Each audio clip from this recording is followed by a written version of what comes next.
Start with the name of Allah, who is the most merciful and most beneficent. Respected principal, teachers, and my school fellows, Assalamu alaikum and very good morning to everyone.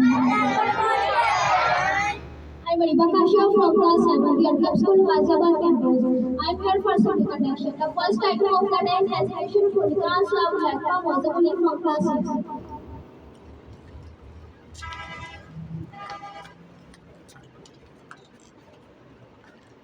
أعوذ بالله من الشيطان الرجيم بسم الله الرحمن الرحيم إذا جاء نصر الله والفتح ورأيت الناس يدخلون في دين الله أفواجا فسبح بحمد ربك واستغفر إنه كان توابا.